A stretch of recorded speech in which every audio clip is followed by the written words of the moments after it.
हाँ देखो अगला क्वेश्चन है 12वां क्वेश्चन। देखो एक खोखले बेलन की मोटाई 2 सेमी, मोटाई मतलब परत जो धातु को बनाते हैं ना, पाइप में लगने वाली धातु, उसकी मोटाई 2 सेमी है।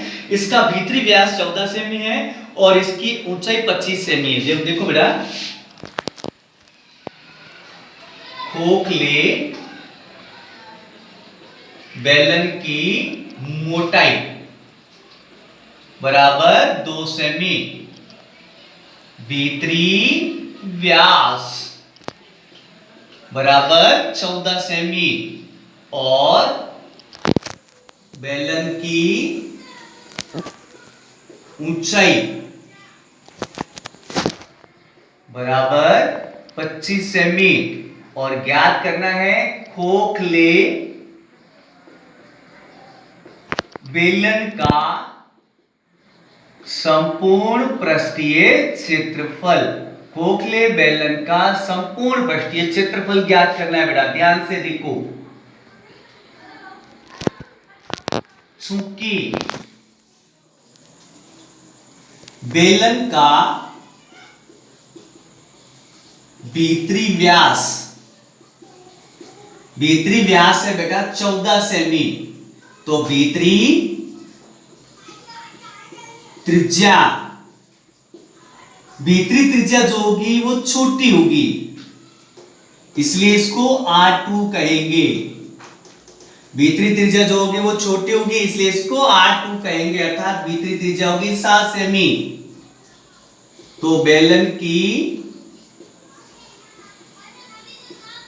बाह्य त्रिज्या बड़ी होगी, बड़ी को R1 कहेंगे। बाह्य त्रिज्या कितनी होगी बेटा 7 सेमी, तो भीतरी है। अब ये 7 सेमी तो यहां तक है और इसमें धातु की मोटाई और 2 सेमी ऐसे शामिल हो जाएगी बेटा, पाइप बनाएंगे तो वो प्लस धातु की मोटाई शामिल हो जाएगी, तो इसका हो गया 9 सेमी, अर्थात इसकी जो बाह्य त्रिज्या है वो 9 सेमी है और बेलन की आपके पास ऊंचाई है, बेलन की ऊंचाई 25 सेमी बेटा, ठीक है। अब हम ज्ञात करते हैं खोखले बेलन का संपूर्ण पृष्ठीय क्षेत्रफल। सूत्र मैंने लिखाया था, मन मन में दोहराओ, देखता हूं किस किस को याद है, मुझे फोन करके बताओगे कि सर हमें सारे सूत्र याद है। देखो तो खोखले बेलन का संपूर्ण पृष्ठीय क्षेत्रफल, खोखले बेलन का संपूर्ण पृष्ठीय क्षेत्रफल होता है 2 पाई ब्रैकेट पहला R1 प्लस R2 ब्रैकेट दूसरा H plus R1 minus R2। ध्यान से बेटा, खोखले बेलन का संपूर्ण पृष्ठीय क्षेत्रफल होता है 2 पाई कोष्टक पहला R1 प्लस R2 बंद, दूसरा नंबर कोष्टक H plus R1 minus R2। मान रखो बेटा 2 का 2, पाई का मान 22/7, R1 है आपकी 9 और R2 है 7, तो 9 प्लस 7, H है आपकी 25 प्लस R1 है 9 माइनस R2 है 7 बेटा। ध्यान से 22 दूनी 44 बट्टा 7 इंटू 9 और 7 16। अब देखो बेटा ये दो प्लस के है, ये माइनस का है, तो पहले इन दोनों को प्लस कर लो, 25 और 9, 25 और 9, सॉरी बेटा 25 नहीं, किताब में गलत छपा, 26 है ये, ठीक है 26 होगा, ठीक है ये 26 है बेटा, तो 26 और 9 हो गए आपके 35, 35 माइनस 7, 26 और 9 हो गए 35, ठीक है बेटा। तो कितने हो गए 7, घटाओ इसमें से, तो 44 बट्टा 7 इंटू 16, 35 में से 7 गए 28, 7 से 28 देखो 4 बार गया बेटा। अब आप 44 इंटू 16 को 4 से गुणा, 16 चौका 64, अब 64 को 44 से गुणा करते हैं बेटा, देखो 4 चौक 16 का 6 से ले, 6 चौक 24 से 1 25, यही वापस आएगा, 6 5 2 जोड़ो 6 5 6 11 हासिल 1 2 1 3 5 3 8 2 28 16, अर्थात 2816 वर्ग सेमी, ठीक है बेटा। देखो बेलन का संपूर्ण पृष्ठीय क्षेत्रफल 2 पाई ब्रैकेट में R1 plus R2 H plus R1 minus R2, 2 पाई का 2 का 2, पाई का मान 22/7, R1 है 9, R2 है 7, H से बेटा 26, R1 9, R2 7, 22 दूनी 44/7 हो गए बेटा, 9 और 7 16 हो गए, 26 और 9 दोनों प्लस के, ये माइनस के, पहले इनको जोड़ दिया तो 26 और 9 हो गए 35, 35 माइनस 7, 35 में से 7 गए 28, 7 से 28 गया 4 बार बेटा 44, 16 को 4 से गुना की 64, 64 को 44 से गुना की तो 2816 वर्ग सेमी।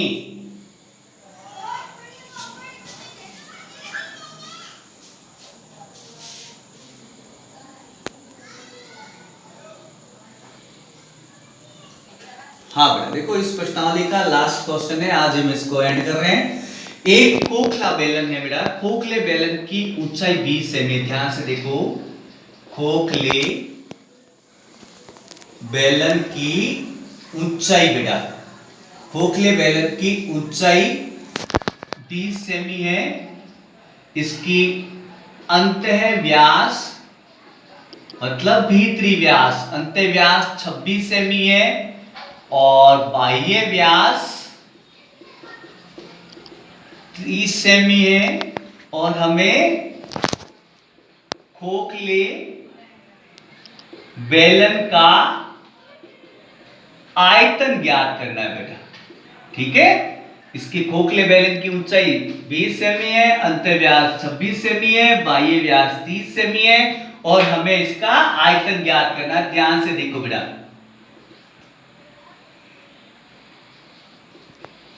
बेलन की ऊंचाई, ऊंचाई यानी कि h 20 सेमी, अंतः व्यास, अंतः व्यास है 26 सेमी, तो अंतः व्यास है तो अंतः त्रिज्या आएगी, अंतः त्रिज्या यानी कि भीतरी त्रिज्या, भीतरी त्रिज्या छोटी होती है, इसको R2 कहते हैं बेटा, तो ये हो जाएगी 26/2 यानी कि 13 सेमी, और बाह्य व्यास, बाह्य व्यास है बेटा आपके पास 30 सेमी, यानी कि बाह्य व्यास है तो बाह्य त्रिज्या भी प्राप्त होगी इससे, बाह्य त्रिज्या, बाह्य त्रिज्या छोटी होगी बेटा या बड़ी होगी, बड़ी होगी, ठीक है। तो बाह्य त्रिज्या बड़ी तो R1 होगी, R1 का मान हो गया 15 सेमी बेटा। अब देखो हमें ज्ञात करना है खोखले बेलन का आयतन। सूत्र याद है, किस किस को याद है देखते हैं, मन मन में दोहरा के, चलो मैं बोलता हूं, पाई कोष्टक R1 का स्क्वायर माइनस R2 का स्क्वायर कोष्टक बंद H, ऐसे भी लिख सकते हो, कई इसको ऐसे लिखते हैं, पाई H R1 का स्क्वायर माइनस R2 का स्क्वायर, H चाहे पहले है चाहे बाद में, कोई फर्क नहीं पड़ता बेटा, ठीक है। पाई का मान 22/7। अब देखो बेटा, आप चाहो तो इसको थोड़ा और शॉर्ट कर सकते हो, छोटा सूत्र हो जाता है पाई H। अब आपको याद होगा कि एक सर्व समीकरण है a² minus b², a² minus b² का मतलब है एक बार माइनस में और एक बार प्लस में, यानी कि a² माइनस b² का मतलब याद है आपको, मैं लिख देता हूं, चलो a² माइनस b² यानी कि a माइनस b और a प्लस b, ये सर्व समीकरण आपको याद होगी मेरे ख्याल से, a² माइनस b² होता है a माइनस b और a प्लस b। देखो थोड़ा सरल हो जाएगा बेटा सवाल, ठीक है। तो पाई का मान 22/7, h हमारी 20, R1 का मान 15, R2 का मान 13, R1 का मान 15 प्लस 13, 20 को 22 से गुणा कर दो, 22 दूनी 44, 0 के 0/7 इंटू 15 में से 13 गए 2, 15 और 13 हो गए बेटा 28, ठीक है। अब 15 और 13 28, देखो 7 के पार से 28 गया 4 बार, अर्थात आपके पास आया 440 इंटू 4 दूनी 8, 440 को 8 से गुणा करनी बेटा, ध्यान से देखो मैं यहां लिख रहा हूं, 0 की 0, 8 चौक 32, 32 का 2 हासिल 3, 8 चौक 32 और 3 35 घन सेंटीमीटर है, ठीक है, घन सेंटीमीटर मीटर। क्यूब लगाना है क्योंकि आयतन है तो क्यूब लगाना है, क्षेत्रफल है तो स्क्वायर लगाना। दोबारा देखो, बेलन की ऊंचाई 20 सेमी, अंतव्यास है 26, तो अंत्य त्रिज्या यानी कि R2, छोटी त्रिज्या 13 सेमी, बाह्य व्यास है 30, तो त्रिज्या होगी 30 की आधी 15 सेमी, बाह्य त्रिज्या बड़ी त्रिज्या R1। खोखले बेलन का आयतन होता है पाई, ब्रैकेट में R1 का स्क्वायर माइनस R2 का स्क्वायर, कोष्टक बंद H, ऐसे भी लिख सकते हो पाई H ब्रैकेट में R1 माइनस R2। अब देखो बेटा, R1 का स्क्वायर माइनस R2 का स्क्वायर यानी कि a square minus b square वाली एक सरल समीकरण यूज होती है जिसमें a माइनस b और a प्लस b, यानी कि एक बार इसको माइनस में एक बार प्लस में, जिससे ये सरल हो जाएगा। पाई का मान 22/7, h आपके पास 20 है, R1 का मान 15, R2 13, R1 15 प्लस R2 13। अब 20 को 22 से गुणा किए, 22 दूनी 44, 0 की 0, 15 में से 13 गए 2, 15 और 13 28, 7 से 28 के बेटा 4 बार, ठीक है। अब 44 और 4 दूनी हो गए 8, 44 440 को 8 से गुणा की तो 3520। अब आयतन है इसलिए क्यूब लगाना है, घन सेमी या सेमी क्यूब, ठीक है बेटा। ध्यान से देखो, अब एक बात बता देता हूं, 16.2 हमारी एंड हो गई है, यानी कि हमने घन घनाभ और बेलन से संबंधित प्रश्नावली जो थी वो दोनों ऐड कर लिए बेटा, ठीक है ना। तो आपको ये दो प्रश्नावली आ जानी चाहिए। कभी भी आपको ऑनलाइन टेस्ट लिया जा सकता है, ऑनलाइन टेस्ट में आपको घर बैठे ईमानदारी का पूरा प्रदर्शन करना है और सही क्वेश्चनों का जवाब देना। मैं एक दिन ऑनलाइन क्वेश्चन लिखूंगा और आप मुझे उसकी क्वेश्चन की आंसर शीट मेरे नंबर पर व्हाट्सएप करके बताओगे, सर देखो हमने ये किया है, ठीक है बेटा। Bye bye.